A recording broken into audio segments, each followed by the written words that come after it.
ಮಂಗಳೂರು ನಗರದ ಅತ್ಯಂತ ಜನನಿಬಿಡ ರಸ್ತೆಗಳ ಧೂಳು, ಹೊಗೆ ಮತ್ತು ವಾಹನಗಳ ಕರ್ಕಶ ಹಾರ್ನ್ ಸದ್ದಿನ ನಡುವೆ ಪೊಲೀಸರಂತೆಯೇ ನಿಂತು ಸ್ವ ಇಚ್ಛೆಯಿಂದ ಸುಮಾರು 8.5 ವರ್ಷಗಳಿಂದ ಟ್ರಾಫಿಕ್ ನಿರ್ವಹಣೆ ನಡೆಸ್ತಾ ಇರುವಂತಹ ಅಬ್ದುಲ್ ರಹಿಮಾನ್ ಅವರ ನಿಸ್ವಾರ್ಥ ಪ್ರೇರಣಾದಾಯಿ ಕಥೆಯನ್ನ ಕನ್ನಡ ಮುಸ್ಲಿಂ ಒಕ್ಕೂಟವು ಇಂದು ನಿಮ್ಮ ಮುಂದಿಡ್ತಿದೆ.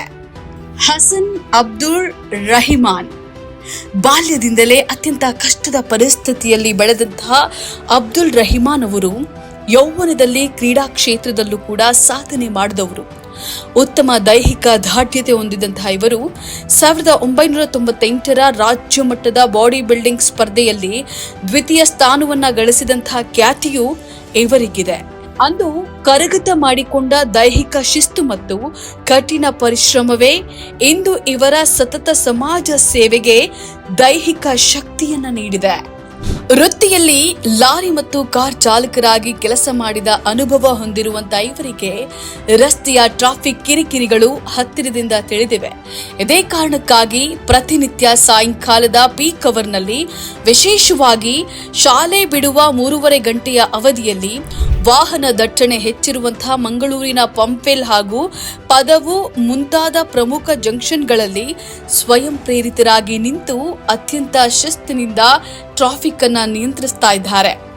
ಏರ್ಪೋರ್ಟ್ಗೆ ಹೋಗುವವರು, ಶಾಲೆಯಿಂದ ಮನೆಗೆ ಮರಳುವಂತಹ ಪುಟಾಣಿ ಮಕ್ಕಳು ಹಾಗೂ ಸಾರ್ವಜನಿಕರು ಸಕಾಲದಲ್ಲಿ ಸುರಕ್ಷಿತವಾಗಿ ತಮ್ಮ ಗಮ್ಯಸ್ಥಾನ ತಲುಪಬೇಕು ಮತ್ತು ಅಪಘಾತಗಳು ಸಂಭವಿಸಬಾರದು ಅನ್ನುವಂತಹ ಮಾನವೀಯ ಕಾಳಜಿಯಿಂದ ಇವರು ಕಳೆದ 8.5 ವರ್ಷಗಳಿಂದ ಕೇವಲ ಸಾರ್ವಜನಿಕರ ಹಿತಕ್ಕಾಗಿ ಉಚಿತವಾಗಿ ಈ ಸೇವೆಯನ್ನ ಅಬ್ದುಲ್ ರಹಿಮಾನ್ ಮಾಡುತ್ತಾ ಬಂದಿದ್ದಾರೆ. ಇವರ ನಿಸ್ವಾರ್ಥ ಸೇವೆಯನ್ನ ಗುರುತಿಸಿ ಮಂಗಳೂರು ಕಮಿಷನರ್ ಪ್ರಶಸ್ತಿಯನ್ನ ನೀಡಿ ಗೌರವಿಸಿದ್ದಾರೆ. ಇನ್ನು ಹಲವಾರು ಸೇವಾ ಪ್ರಶಸ್ತಿಗಳು ಇವರನ್ನ ಹುಡುಕಿ ಬರಲಿ ಅನ್ನೋದೇ ಸಾರ್ವಜನಿಕರ ಆಶಯ. ಬಿಸಿಲು ಮಳೆಯೆನ್ನದೆ ಸಾರ್ವಜನಿಕರ ಸುಗಮ ಪ್ರಯಾಣಕ್ಕಾಗಿ ರಸ್ತೆಯಲ್ಲಿ ಹಗಲಿರುಳು ಶ್ರಮಿಸ್ತಾ ಇರುವಂತಹ ಹಸನ್ ಅಬ್ದುಲ್ ರಹಿಮಾನ್ ಅವರ ಈ ಅಪೂರ್ವ ದೇಶ ಸೇವೆ ಇಂದಿನ ಸಮಾಜಕ್ಕೆ ಅತ್ಯಂತ ಪ್ರೇರಣಾದಾಯಕವಾಗಿದೆ.